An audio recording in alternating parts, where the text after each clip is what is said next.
ਅਨਪੜ੍ਹ ਤੇ ਅੱਖੜ। हाँ हाँ ਅੱਖੜ ਕਹਿੰਦੇ ਬੜਾ ਜਿੱਦਲ ਜਿਹਾ, हाँ जी ਆਪਾਂ ਕਹਿੰਦੇ ਬੜਾ ਸੁਭਾਅ ਦਾ ਅੱਖੜ ਹੈ, ਇਹਦੇ ਨਾਲ ਗੱਲ ਕਰਨ ਦਾ ਕੋਈ ਫਾਇਦਾ ਨਹੀਂ। ਇਹ ਚੀਜ਼ਾਂ ਕਿੱਥੋਂ ਸਾਡੇ ਵਿੱਚ ਆ ये ਗਈਆਂ? यू अंग्रेज ओके। जो आगे बढ़े हुए हैं वो एजुकेशन की वजह से आगे बढ़े हुए हैं।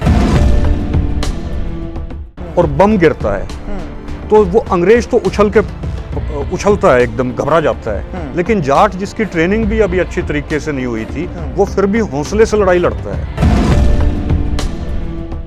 अदरवाइज फिजिक में, अदरवाइज जो है वो जो है जिगरे में, अदरवाइज ब्रेवरी में जो है वो हमसे मजबूत नहीं है। लेकिन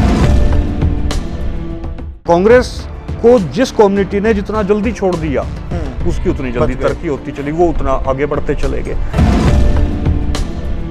तो दयानंद ने जाटों को क्षत्रिय घोषित किया। इस तरीके से गाने बन गए फुकरापंथी के। मैं जेल में रहा भाई साहब 4.5 साल, मैंने देखा 90% तो हमारे लड़के हैं जेलों में। हमें फ्री में भी हमारे पूर्वजों की मेहनत से जो मिला उसकी हमने कीमत नहीं समझी, और कीमत नहीं समझी इस वजह से जो है हम लोग इस हवाबाजी में आ गए, हम लोग गलत ट्रैक के ऊपर चल पड़े। ये जो संगीतकार हैं, इन गीतकार हैं, इनका भी रोल रहा है फुकरापंथी में जाटों को लाने के। तो हिंदू स्ट्रक्चर के अंदर जाट की गिनती शूद्र के रूप में होती है। ਦੇਸ਼ ਵਿਦੇਸ਼ ਦੇ ਸਾਰੇ ਹੀ ਦਰਸ਼ਕਾਂ ਦਾ ਤੁਹਾਡੇ ਆਪਣੇ ਸੇਵਕ ਹਰਪ੍ਰੀਤ ਸਿੰਘ ਮਖੂ ਵੱਲੋਂ ਦਿਲ ਦੀਆਂ ਗਹਿਰਾਈਆਂ ਤੋਂ ਸਵਾਗਤ ਕੀਤਾ ਜਾਂਦਾ ਹੈ। ਦਰਸ਼ਕੋ, ਤੁਹਾਡੇ ਪਸੰਦੀਦਾ ਪ੍ਰੋਗਰਾਮ ਵਿੱਚ ਜਿਵੇਂ ਕਿ ਪਿਛਲੇ ਐਪੀਸੋਡ ਦੇ ਵਿੱਚ ਤੁਹਾਡੇ ਨਾਲ ਵਾਅਦਾ ਕਰਕੇ ਗਿਆ ਸਾਂ ਕਿ ਅਗਲੇ ਪ੍ਰੋਗਰਾਮ ਦੇ ਵਿੱਚ ਮੇਰੇ ਨਾਲ ਹੋਣਗੇ ਮਨੋਜ ਸਿੰਘ ਦੂਹਨ, ਹਰਿਆਣਾ ਦੀ ਧਰਤੀ ਤੋਂ, ਰੋਹਤਕ ਦੀ ਧਰਤੀ ਤੋਂ, ਜੋ ਐਡਵੋਕੇਟ ਵੀ ਨੇ, ਸੰਘਰਸ਼ੀ ਵੀ ਨੇ, ਲਿਖਾਰੀ ਵੀ ਨੇ, ਤੇ ਖਾਸ ਕਰਕੇ ਭਾਈਚਾਰੇ ਦੀਆਂ ਗੱਲਾਂ ਕਰਦੇ ਨੇ ਕਿ ਆਪਾਂ ਸਾਰੇ ਮੂਲ ਨਿਵਾਸੀ ਇੱਕ ਹੋਈਏ, ਇੱਕ ਪਲੇਟਫਾਰਮ ਤੇ ਇਕੱਠੇ ਹੋਈਏ। ਆਓ ਤਿੰਨਾਂ ਨੂੰ ਅੱਜ ਫਿਰ ਤੁਹਾਡੇ ਰੂਬਰੂ ਕਰਵਾਉਣ ਜਾ ਰਿਹਾ ਹਾਂ। ਪਿਛਲੇ ਐਪੀਸੋਡ ਦੇ ਵਿੱਚ ਗੱਲ ਕੀਤੀ ਸੀ ਕਿ ਜਾਟ ਤੇ ਜੱਟ ਵਿੱਚ ਅੰਤਰ ਕੀ ਹੈ, ਕਿ ਹਰਿਆਣੇ ਦਾ ਜਾਟ ਹਿੰਦੂ ਹੈ। ਅਨੇਕ ਪ੍ਰਕਾਰ ਦੀਆਂ ਇਹਨਾਂ ਨੇ ਉਦਾਹਰਨਾਂ ਵੀ ਦਿੱਤੀਆਂ ਸੀ ਕਿ ਜੋ ਹਿੰਦੂ ਸੰਸਕ੍ਰਿਤੀ ਦੇ ਅੰਦਰ ਚੀਜ਼ਾਂ ਨੇ ਉਹ ਕਹਿੰਦੇ ਕਿ ਸਾਡੇ ਜਾਟਾਂ ਦੇ ਵਿੱਚ ਨਹੀਂ ਹੁੰਦੀਆਂ।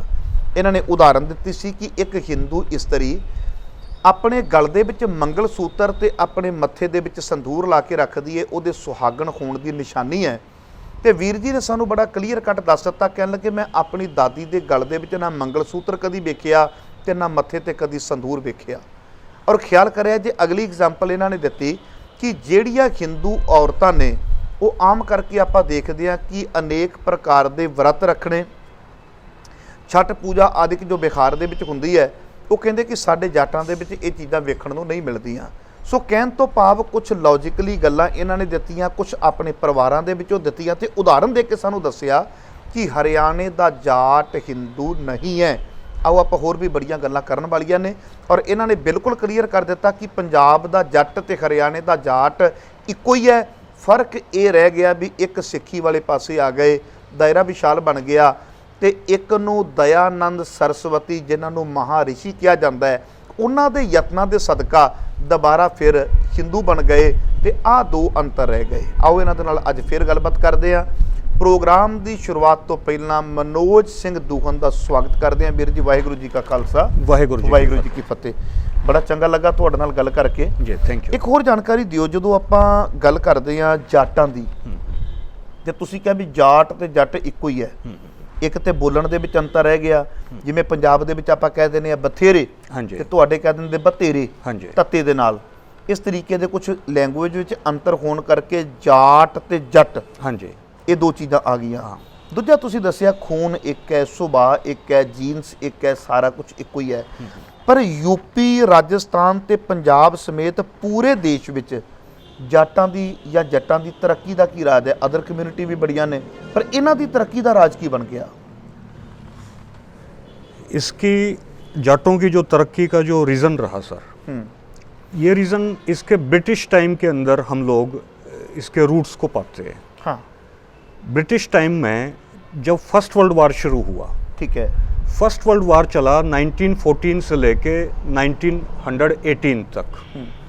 इस फर्स्ट वर्ल्ड वार में जाट बड़ी संख्या में ब्रिटिश आर्मी में भर्ती हुए। और चूंकि हम लोग ब्रिटिश आर्मी में जब भर्ती हुए, सेना में भर्ती हुए, तो हम विदेशों में लड़े। कोई मेसोपोटामिया में बैठा है लड़ने के लिए, कोई इंग्लैंड में बैठा है, कोई जो है वो फ्रांस में बैठा है, पेरिस में है। तो अब चूंकि एक्सपोजर मिल गया, अब तक तो थे गांव में देहात में कुएं के मेंढक बने हुए थे, लेकिन फर्स्ट वर्ल्ड वार में जिसमें 14 लाख इंडियन जो है वो ब्रिटिश आर्मी में भर्ती होकर लड़े, जिसमें 14 लाख, उसमें से ज्यादातर जो हिस्सेदारी थी वो पंजाब की थी, और उसमें 75,000 शहीद हुए थे, 2 लाख फिजिकली डिसेबल्ड हुए थे। किसी के पांव टूट गए, किसी के जो है आंख में चोट लग गई, किसी के हाथ में चोट लग गई। लेकिन जो 14 लाख जो ब्रिटिश आर्मी में शामिल होकर लड़े, तो एक तो वहाँ काम क्या हुआ कि जो आज से पहले, उनसे पहले जो ब्राह्मण ये कहता था कि भाई आपको समंदर पार नहीं करना, समंदर पार नहीं करना, तो वो 7 समंदर लंघ के, 7 समंदर पार करके वो यूरोप में बैठ गए जाट जाकर। अब यूरोप में बैठे तो उनको कॉन्फिडेंस उनके अंदर पैदा हुआ। फर्ज करो बंकर में लड़ाई चल रही है, क्योंकि मैंने फर्स्ट वर्ल्ड वार के बंकर का एग्जीबिशन में मैं गया हूँ। अच्छा। तो मैंने वो देखे हैं, गुड़गांव में जो है वो लगा था। तो वहाँ फर्स्ट वर्ल्ड वार में जैसे एक तो जाट फौजी लड़ रहा है, हाँ। और दूसरी तरफ एक अंग्रेज भी है, और बम गिरता है, तो वो अंग्रेज तो उछलता है, एकदम घबरा जाता है, लेकिन जाट जिसकी ट्रेनिंग भी अभी अच्छी तरीके से नहीं हुई थी, वो फिर भी हौसले से लड़ाई लड़ता है। तो उसको एक ये बात समझ में आती है कि यार तेरा हौसला, ये अंग्रेज कुछ नहीं है तेरे आगे, लेकिन अंग्रेज कुछ नहीं है तेरे आगे, तो अंग्रेज किस चीज की वजह से आगे बढ़े हुए हैं? उन्होंने देखा कि वहाँ 7-7 मंजिल की इमारतें हैं, तो उन्होंने देखा ये एजुकेशन की वजह से है। अंग्रेज जो आगे बढ़े हुए हैं वो एजुकेशन की वजह से आगे बढ़े हुए हैं। तो वो जो फौजी थे उनको बड़ी मुश्किल से भर्ती करवाया था सर छोटू राम जी ने, और वो जो फौजी जो भर्ती करने आता था वो कहता था भर्ती हो जा रंगरूट, आड़े मिले हैं टूटे लीतर, उड़े मिलेंगे बूट। माने यार तू भर्ती रंगरूट हो जा, तू रंगरूट बन जा, तू फौजी हो जा, और भर्ती हो जा रंगरूट, आड़े मिले हैं टूटे लीतर, माने यहाँ तो जो तेरे जूते हैं वो टूटे हुए हैं, उड़े मिलेंगे बूट, वहां तेरे को बूट मिलेंगे। भर्ती हो जा रंगरूट, आड़े मिले है गाड़ी दुपड़, उड़े मिले सैल्यूट, भर्ती हो जा रंगरूट, माने यहाँ तो तेरे को गाड़ियां मिल रही हैं, वहां तेरे को सैल्यूट मिलेंगी।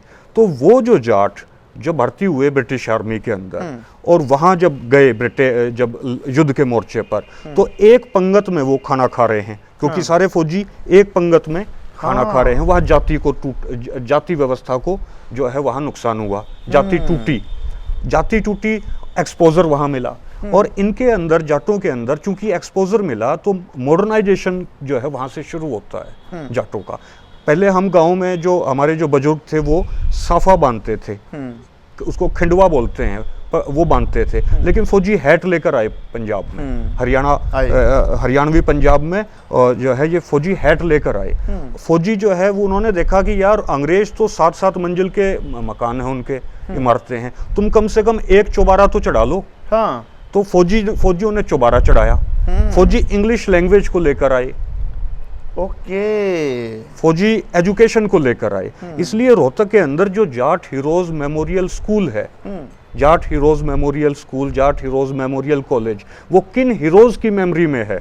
वो उन हीरोज की मेमोरी में है जो फर्स्ट वर्ल्ड वार में लड़े थे। क्या बात है। उन्होंने ये सर छोटू राम को लेटर्स लिखे हैं। एक लेटर में एक फौजी लिखता है, जी हम चाहते हैं कि ये जंग लंबी चले, क्योंकि अब तक तो हम गांव में थे, हम कुछ जानते नहीं थे, लेकिन हम यहाँ आए हैं तो हम दुनिया जहान की हमें जानकारी मिल रही है। एक फौजियों ने लिखा है कि जो एजुकेशन है उसकी वजह से अंग्रेज हमसे आगे बढ़े हुए हैं, अदरवाइज फिजिक में, अदरवाइज जो है वो जो है जिगरे में, अदरवाइज ब्रेवरी में जो है वो हमसे मजबूत नहीं है, लेकिन एजुकेशन की वजह से वो हैं। तो हमारी पूरी बटालियन ने ये फैसला लिया है कि जो हमें जो तनख्वाह मिलती है उस तनख्वाह में से 25% हम लोग जाट स्कूल को बनने के लिए डोनेट करते हैं। क्या बात है। अच्छा। तो हाँ, फौजियों ने डोनेट किया। हाँ। और वो जब डोनेशन फौजियों से आई तो उस वजह से जाटों के अंदर एजुकेशन शुरू हुई। इंडिया के अंदर जो फर्स्ट जो किसी ट्राइब के नाम पर जो स्कूल बना वो जाटों ने शुरू किया। रोहतक के अंदर से इसकी शुरुआत हुई, फिर ये फैलता चला गया, वेस्ट यूपी में भी, राजस्थान में भी। वो हमारी एक एजुकेशन की मूवमेंट थी और बेहतरीन उसके अंदर टीचर हुआ करते थे। एक तो रीजन ये रहा जो जाटों की तरक्की का रीजन एजुकेशन आ गया, एजुकेशन आ गई। दूसरा इस एक्सपोजर आ गया, सरकारी नौकरियां आ गई। पहले हाड़ी और पाड़ी होते थे गांव में, एक हाड़ी होता था जो हल चलाता था, एक पाड़ी होता था जो पशुओं को संभालता था। लेकिन एक तीसरा कल्चर भी आ गया ना, हाड़ी पाड़ी और फौजी। तो जो फौजी आए वो जो है वो modernisation of Punjab, modernisation of Haryanvi Punjab की शुरुआत हुई। फौजियों की वजह से समृद्धि भी आई, पैसा भी आया, एक्सपोजर भी हुआ। एक तो ये रीजन रहा। दूसरा रीजन ये रहा कि जाटों ने इस मुल्क में एज ए कम्युनिटी सबसे पहले कांग्रेस को छोड़ दिया था। अच्छा, जाटों ने पंजाब और हरियाणवी पंजाब के जाटों ने सबसे पहले कांग्रेस को, हरियाणवी पंजाब के और पंजाब के जाटों ने सबसे पहले कांग्रेस को छोड़ा था। 1919 में गांधी ने जो है वो असहयोग आंदोलन का प्रस्ताव पारित किया। कलकत्ता में इनका जो है अधिवेशन हुआ कांग्रेस का। सर छोटूराम उस टाइम डेलीगेट थे, कांग्रेस में ही थे वो, और कांग्रेस में थे वो, और रोहतक में ही फाउंडर मेंबर थे वो कांग्रेस पार्टी के, डिस्ट्रिक्ट कांग्रेस कमेटी के। He was the first founder member और डिस्ट्रिक्ट कांग्रेस कमेटी इन रोहतक। सर छोटूराम जी कलकत्ता में गए। कलकत्ता में जब सर छोटूराम जी गए, हालांकि उस टाइम सर की उपाधि उनको नहीं मिली थी, तो चौधरी छोटूराम जी जब कलकत्ता में गए तो वहाँ गांधी ने एक प्रस्ताव पारित किया कि जो स्टूडेंट्स हैं वो सरकारी स्कूल को छोड़ दें, हम असहयोग आंदोलन शुरू करते हैं अंग्रेजों के बरखिलाफ, अंग्रेजों के खिलाफ। स्टूडेंट स्कूल को छोड़ देंगे और किसान लगान देना बंद कर देगा। सर चौधरी छोटूराम जी ने कहा कि आप किसानों से अपील कर रहे हैं, जिम्मेदारों से आप अपील कर रहे हैं कि वो लगान देना बंद कर दें, आप स्टूडेंट्स से अपील कर रहे हैं कि वो स्कूल छोड़ दें, सरकारी स्कूल छोड़ दें, लेकिन आप कम से कम व्यापारियों से, बनियों से भी तो अपील कीजिए। आप जो है जो व्यापारी वर्ग है उससे भी तो अपील कीजिए कि वो भी टैक्स देना बंद कर दे। तो गांधी ने कहा नहीं, जो व्यापारी होता है, जो बनिया है, वो कभी भी क्रांति का अगुवाई नहीं करता, क्रांति का वो झंडा अलंबरदार नहीं होता। क्रांति तो हमेशा पीजेंट क्लास करती है, हमेशा जिम्मेदार लोग करते हैं, मजदूर लोग करते हैं, तो मैं उनसे अपील नहीं करूंगा। सर छोटूराम जी ने कहा कि आप अपील तो कीजिए कम से कम, असर हो या ना हो। गांधी ने कहा नहीं जी, मैं अपील नहीं करूंगा। वहां छोटूराम जी को एक बात समझ में आई, क्योंकि पंजाब लैंड रेवेन्यू एक्ट जो था उसके मुताबिक अगर जमींदार लगान नहीं देगा तो उसकी जमीन कुर्क हो जाएगी। अब उसकी जमीन कुर्क होगी तो उसकी जमीन की बोली लगेगी। उसकी जमीन की जब बोली लगेगी तो उसकी बोली में उस जमीन को कौन खरीदेगा? उसको वही बनिया खरीदेगा जिसे गांधी ने फ्रीडम मूवमेंट से बचा कर रखा हुआ है, जिसे गांधी ने अंग्रेजों से लड़ने से बचा के रखा हुआ है, जिसकी एनर्जी को गांधी ने जाया नहीं होने दिया। तो वहां सर छोटूराम जी को समझ में आया कि ये फ्रीडम मूवमेंट जाट जमींदारों की जमीन को बनियों को देने की एक साजिश है। Freedom movement is a conspiracy. ठीक है, हमारी जमीन को बनियों को देने की कॉन्स्पिरेसी है।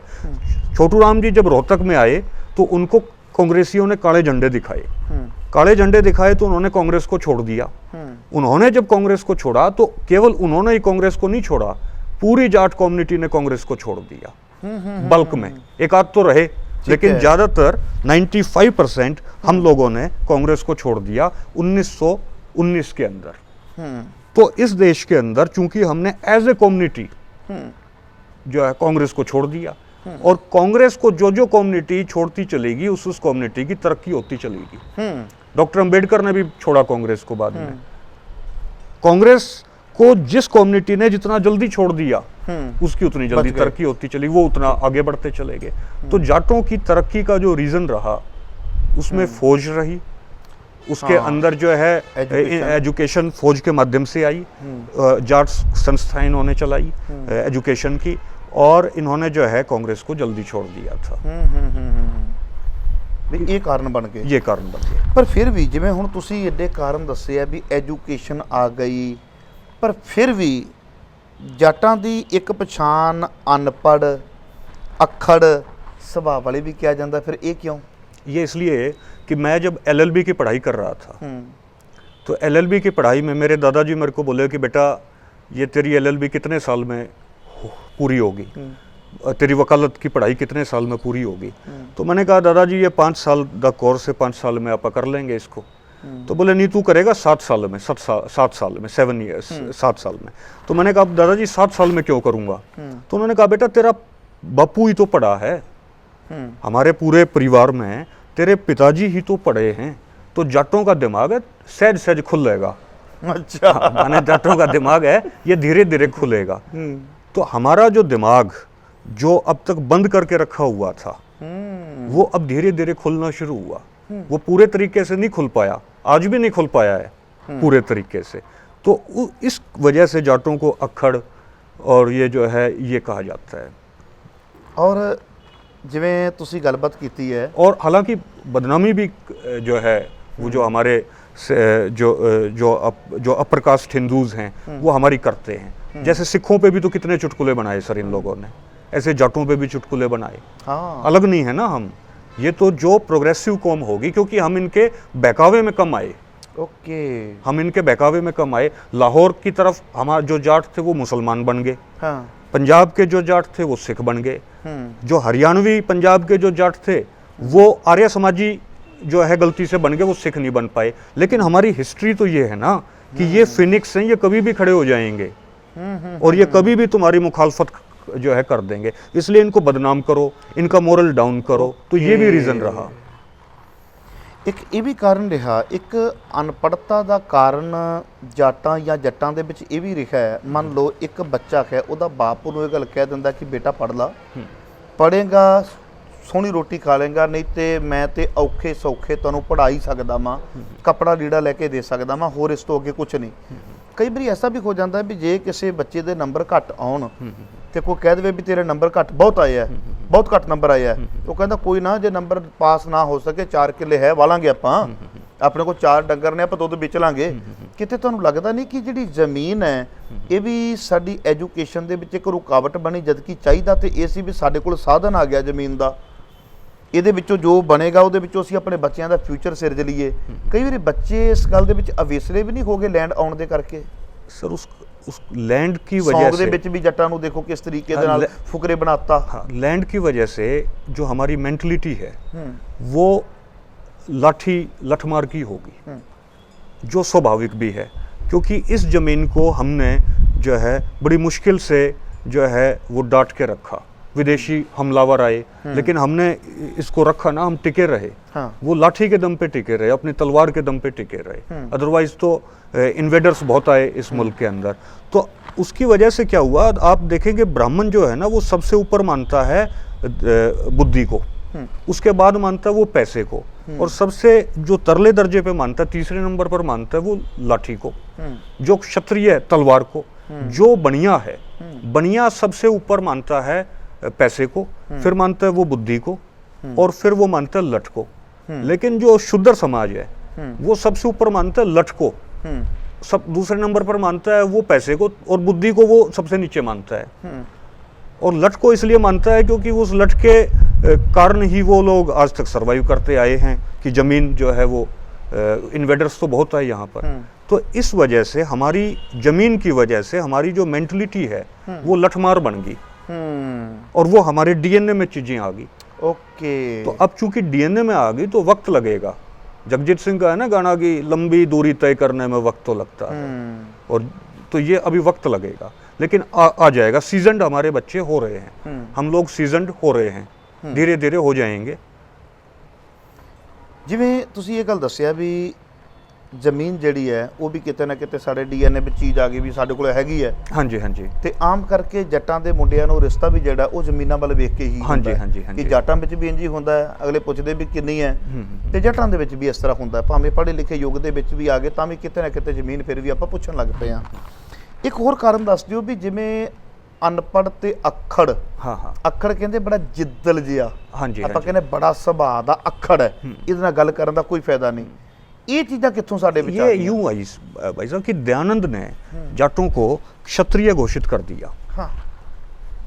अब फर्ज करो मैं वकील हूँ, मुझे कोई कहे वकील साहब नमस्ते, तो मुझे सहज लगेगी चीज़, बट नेचुरल, क्योंकि मैं वकील हूँ तो मेरे लिए ये एक सहज बात, नेचुरल सी चीज़ होगी। कोई प्रोफेसर साहब है उसको कोई प्रोफेसर कहे उसके लिए भी सहज होगी, कोई डॉक्टर है उसको कोई डॉक्टर कहे उसके लिए भी सहज होगी ये बात। लेकिन फर्ज करो मैं दुबले पतले शरीर का हूँ, कोई मुझे कहे पहलवान जी नमस्ते, पहलवान जी राम राम, पहलवान जी सत श्री अकाल, तो मुझे खुशी होगी क्योंकि मैं पहलवान नहीं हूँ, मैं पहलवान नहीं हूँ। तो दयानंद ने जाटों को क्षत्रिय घोषित किया, अक्षत्रिय घोषित किया। तो जब जाटों को क्षत्रिय घोषित किया तो वहां से जाटों को चढ़ाने का, ताड़ पर चढ़ाने का सिलसिला शुरू होता है। ठीक है। अब जब जाटों को जब इन्होंने चढ़ाना शुरू किया कि भाई तुम तो क्षत्रिय हो, तुम तो सूर्यवंशी हो, तुम तो चंद्रवंशी हो, तुम्हारा इतिहास तो, अब झूठा इतिहास हमें जब दिया तो वो झूठा इतिहास तो इसलिए था ना कि हम जो है वो फूल जाएं हम। और चूंकि जाट फूल गया उस चीज से, उसने कहा हाँ जी मैं क्षत्रिय हूँ, खुश हुआ। खुश होने की बात नहीं थी। अगर वो वास्तव में खुश होता, क्षत्रिय होता तो खुश क्यों होता? जैसे मैं पहलवान, अगर कोई मुझे कहे मैं पहलवान नहीं हूं तभी तो खुश होऊंगा।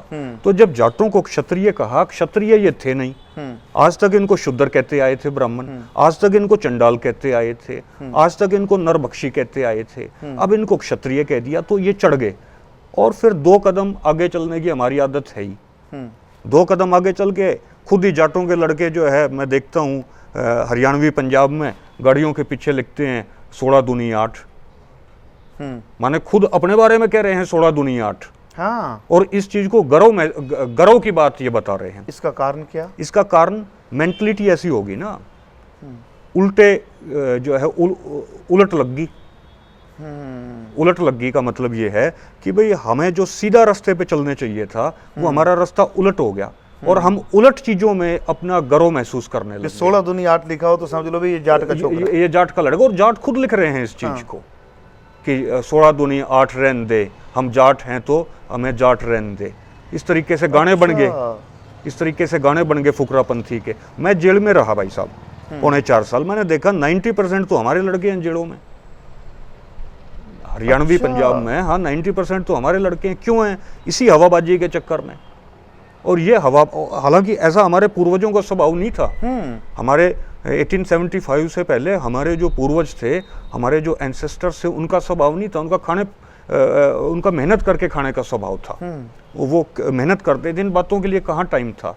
लेकिन जो हमारे ही पूर्वजों ने जो हमारे लिए मेहनत की और हमें जो फ्री में मिल गया, सर छोटू राम की मेहनत से हमें फ्री में मिल गया, हमारी पीढ़ी ने तो नहीं देखा ना। हाँ। स्ट्रगल नहीं देखा। मेरे दादाजी मेरे को बोले कि बेटा तुम तो सतयुग में रह रहे हो, कलयुग में तो हम रहते थे। तो मैंने कहा कैसे? बोले यार हम तो पूरी उम्र मेहनत करते थे, खेती किसानी करते थे, तुम कुछ भी नहीं करते फिर भी मौज ले रहे हो। तो वो जो हम कुछ भी नहीं जो कर रहे, जो हमारे जो पूर्वजों की मेहनत जो हमें फ्री में मिल गई, तो फ्री में किसी आदमी को कोई चीज मिल जाएगी तो गड़बड़ हो, तो फिर गड़बड़ हो जाएगी। ठीक है। तो इस वजह से हमें फ्री में भी हमारे पूर्वजों की मेहनत से जो मिला उसकी हमने कीमत नहीं समझी। और कीमत नहीं समझी इस वजह से जो है हम लोग इस हवाबाजी में आ गए, हम लोग गलत ट्रैक के ऊपर चल पड़े। हम अपने आप को क्षत्रिय जो है कहने लग गए। 16 दूनी 8 कहने में भी हम अपने आप को गर्व महसूस करने लग गए। मैं सोचदा हुन्ना सां भी शायद पंजाब दे अंदर ही जट्टां ते गीत बना के जट्टां नूं बड़ा फुकरे घोषित किया जा रहा है। पर मैनूं हुण तुसीं पहली बार दस्सिया भी हरियाणे दे विच भी जाटां ते इस तरीके दे गीत बना के उन्होंने फुकरे बनाया जा रहा है। बहुत ज़्यादा सर, बहुत ज़्यादा। हाँ ये तो एक तरीके से एक ऑर्गेनाइज्ड वे में चल रहा है। मैंने अब आवाज़ उठाई थी, मैंने हरियाणा के अंदर किसी भी जो गीतकार है उसने जो अभी किसानों के ऊपर जो एक्ट जो बनाए गए उसके ऊपर किसी ने भी कोई भी गीत नहीं गाया। तो मैंने कहा कि यार गीत गाओ इसके ऊपर, फुकरापंथी के गीत छोड़ दो। तब जाके एक आध ने गाना शुरू किया है। तो ये जो है ये जो संगीतकार हैं, इन गीतकार हैं, इनका भी रोल रहा है फुकरापंथी में जाटों को लाने के लिए, अनपढ़ता की वजह से। अच्छा फिर इसका रीजन ये है, जो आदमी फुकरापंथी की तरफ चलेगा ना वो धीरे धीरे नशे की तरफ भी बढ़ जाएगा। ओके। क्योंकि फिर वो स्टेटस सिंबल बन जाएगा, फिर सिगरेट स्टेटस सिंबल हो जाएगी, फिर बियर स्टेटस सिंबल हो जाएगी, फिर बियर सिगरेट से आगे चल के चिट्टा स्टेटस सिंबल हो जाएगा। ओके। तो जो नशे के कारोबारी हैं वो भी तो चाहेंगे ना कि इस तरीके के गीत बने, फुकरापंथी बढ़े, तो वो इन्वेस्ट करेंगे। वो इस तरीके के गीत बनवाएंगे। तो बहुत इसके अंदर जो नशे के कारोबारी हैं उनका भी एक ऑर्गेनाइज्ड ढंग से जाटों को फुकरापंथी में लाने के लिए उनकी भी कहीं ना कहीं कोई भूमिका है जी। हाँ ਜਿਵੇਂ ਤੁਸੀਂ ਇੱਕ ਗੱਲ ਬੜੀ ਸੁੰਦਰ ਕਰਦੇ ਪਏ ਸੀ, ਉਹਦੇ ਵਿੱਚ ਤੁਸੀਂ ਕਾਫੀ ਹਵਾਲੇ ਦਿੱਤੇ ਕਿ ਬ੍ਰਾਹਮਣ, ਖੱਤਰੀ, ਵੈਸ਼ ਔਰ ਸ਼ੂਦਰ ਦੀ। ਤੁਹਾਡੇ ਮੁਤਾਬਕ ਜੱਟ ਇਹਨਾਂ ਚਾਰਾਂ ਦੇ ਵਿੱਚੋਂ ਕਿਹੜੇ ਵਰਣ ਦੇ ਵਿੱਚ ਆਉਂਦਾ ਹੈ? जाट तो जो है अगर हम हिंदू स्ट्रक्चर में देखें, हिंदू स्ट्रक्चर में, बाकी तो जाट हिंदू नहीं है, लेकिन आर्य समाज की वजह से होले होले हमें हिंदू में लाया गया। तो हिंदू स्ट्रक्चर के अंदर जाट की गिनती शूद्र के रूप में होती है। ठीक है। लाहौर हाईकोर्ट का एक फैसला है जोगिंदर वर्सेस करतारा 551 AIR 1936। ये फैसला ये कहता है जाट्स आर शूद्राज, जाट शूद्र हैं। और जन्म कुंडली, जैसे मैंने आपको पिछली वार्ता में आपसे डिस्कस किया था कि मैंने जन्म कुंडली बनवाई, जन्म कुंडली में हमें शूद्र कहा गया। लेकिन जब हमारा इस्तेमाल करना होता है, जब हमारा इस्तेमाल करना होता है शेड्यूल्ड कास्ट के खिलाफ, जब हमारा इस्तेमाल करना होता है मुसलमानों के खिलाफ, जब हमारा इस्तेमाल करना होता है हमारे ही जाट या सिख भाईचारे के खिलाफ, जैसे 84 में भी हमारा इस्तेमाल किया गया, 47 में भी किया गया, तब ये लोग हमें सूर्यवंशी बता देते हैं, क्षत्रिय बता देते हैं। लेकिन जब बात आती है जाट आरक्षण की, जब बात आती है अधिकारों की, जब बात आती है रिजर्वेशन की, तब ये हमें शूद्र रिकॉग्नाइज नहीं करते। जब हम कहते हैं ना हम शूद्र हैं, वैसे तो हमें गालियां देंगे, अपने टेक्स्ट में हमें हमारे खिलाफ लिखेंगे। जब मुसलमानों के खिलाफ लड़वाना होगा तब हमें जो है वो क्षत्रिय घोषित कर देंगे। लेकिन जब अधिकारों की बात और हमारी जन्म कुंडली में शूद्र लिखेंगे, अपनी किताबों में शूद्र लिखेंगे, लेकिन जब हम उसी शुद्धता के आधार पर जब हम अपने अधिकारों की बात करेंगे तो फिर कहेंगे नहीं तुम शूद्र नहीं हो। लेकिन बेसिकली इस देश के अंदर जो खेती किसानी करने वाले लोग हैं, जो कमेरा वर्ग है, वो सारा का सारा शूद्र है। और जब तक वो अपना शुद्धरत्व तो नहीं पहचानेगा, क्योंकि ब्राह्मण ਦੇ ਵਿੱਚ ਜੇ ਵਰਨ ਵਿਵਸਥਾ ਨੂੰ ਦੇਖੀਏ, ब्राह्मण ਦੇ ਵਿੱਚ ਜੱਟ ਨਹੀਂ ਆਉਂਦਾ। ਜੱਟ ਜਾਂ ਜਾਟ ਦੋਵੇਂ ਆਪਾਂ ਲਾ ਲਈਏ, ਹੈ ਤੇ ਕੋਈ ਹੈ। ਖੱਤਰੀ ਦੇ ਵਿੱਚ ਇਹ ਨਹੀਂ ਆਉਂਦਾ, ਵੈਸ਼ ਦੇ ਵਿੱਚ, ਬਨੀਆਂ ਦੇ ਵਿੱਚ ਇਹ नहीं ਆਉਂਦਾ, ਤੇ ਫਿਰ ਨੈਚੁਰਲੀ ਗੱਲ ਹੈ ਫਿਰ ਸ਼ੂਦਰ ਦੇ ਵਿੱਚ ਹੀ ਆਏਗਾ ना। शूद्र ही है। क्षत्रिय तो हमारे दादा परदादा कह ही नहीं सकते। हरियाणवी पंजाब के अंदर आप किसी बुजुर्ग को कहो कि दादाजी क्षत्रिय कह के दिखाओ, वो जो अक्षय है ना उसका उच्चारण ही नहीं कर पाएगा। अच्छा, ये हमारे लोक डायलेक्ट का हिस्सा ही नहीं है अक्षत्रिय। तो हम तो अक्षत्रिय का उच्चारण ही नहीं कर पाएंगे भाई साहब। क्यों नहीं कर पाएंगे? क्योंकि हम शुद्र हैं। पर जट मानने को तैयार भी नहीं का ना। अब नहीं मानेंगे, इसी वजह से तो सारा नुकसान हो रहा है ना। ये तो अपने आप को अब जो है अपर कास्ट से भी ऊपर लेके जाएंगे। ये तो कहेंगे जी एफिल टावर भी हमने बनवाई है।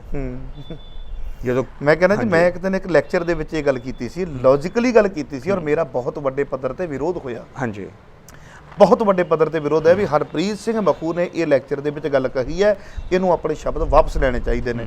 ਮੈਂ ਕਿਹਾ ਵੀ ਲੌਜੀਕਲੀ ਆਪਾਂ ਬੈਠ ਜਾਂਦੇ ਆ, ਆਪਾਂ ਇੰਟਰਵਿਊ ਕਰ ਲੈਂਦੇ ਆ, ਆਪਾਂ ਡਿਬੇਟ ਕਰ ਲੈਂਦੇ ਆ।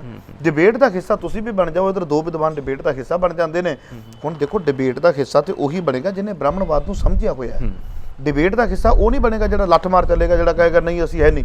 ਸੋ ਇਸ ਕਰਕੇ ਬਹੁਤ ਕੁਝ ਹੁੰਦਾ ਹੈ। ਤੁਹਾਡਾ ਧੰਨਵਾਦ ਕਿ ਤੁਸੀਂ ਬੇਬਾਕੀ ਨਾਲ, ਦਲੇਰੀ ਨਾਲ ਇਹ ਗੱਲਾਂ ਕੀਤੀਆਂ ਨੇ, ਤੇ ਦਿਲ ਦੀਆਂ ਗਹਿਰਾਈਆਂ ਤੋਂ ਸਮੁੱਚੀ ਅਕਾਲ ਚੈਨਲ ਦੀ ਟੀਮ ਵੱਲੋਂ ਤੁਹਾਡਾ ਧੰਨਵਾਦ ਕੀਤਾ ਜਾਂਦਾ ਹੈ। ਸੋ ਦਰਸ਼ਕੋ, ਥੋੜਾ ਜ਼ਿਕਰ ਕਰਦੇ ਹਾਂ। ਇਹ ਸਨ ਮਨੋਜ ਸਿੰਘ ਦੂਖਨ, ਹਰਿਆਣਾ ਦੀ ਧਰਤੀ ਤੋਂ। ਇਹਨਾਂ ਬਾਰੇ ਪਹਿਲਾਂ ਵੀ ਦੱਸ ਚੁੱਕਾ ਹਾਂ। ਇੰਤਜ਼ਾਰ ਰਹੇਗਾ ਕਿਉਂਕਿ ਸਵਾਲ ਮੇਰੇ ਕੋਲ ਬਹੁਤ ਜ਼ਿਆਦਾ ਨੇ। ਉਹਨਾਂ ਸਵਾਲਾਂ ਨੂੰ ਲੈ ਕੇ ਮਨੋਜ ਸਿੰਘ ਦੂਖਨ ਨੂੰ ਆਪਾਂ ਅਗਲੇ ਐਪੀਸੋਡ ਦੇ ਵਿੱਚ ਲੈ ਕੇ ਆਵਾਂਗੇ। ਵਾਅਦਾ ਕਰਕੇ ਜਾਣਾ ਵਾ ਕਿ ਅਗਲੇ ਪ੍ਰੋਗਰਾਮ ਦੇ ਵਿੱਚ ਵੀ ਮਨੋਜ ਸਿੰਘ ਦੂਖਨ ਹਿੱਸਾ ਪਾਉਣਗੇ। ਬੜੀ ਛੇਤੀ ਤੁਹਾਡੀ ਸੇਵਾ ਦੇ ਵਿੱਚ ਆਵਾਂਗਾ। ਦਿਓ ਇਜਾਜ਼ਤ। ਵਾਹਿਗੁਰੂ ਜੀ ਕਾ ਖਾਲਸਾ, ਵਾਹਿਗੁਰੂ ਜੀ ਕੀ ਫਤਿਹ।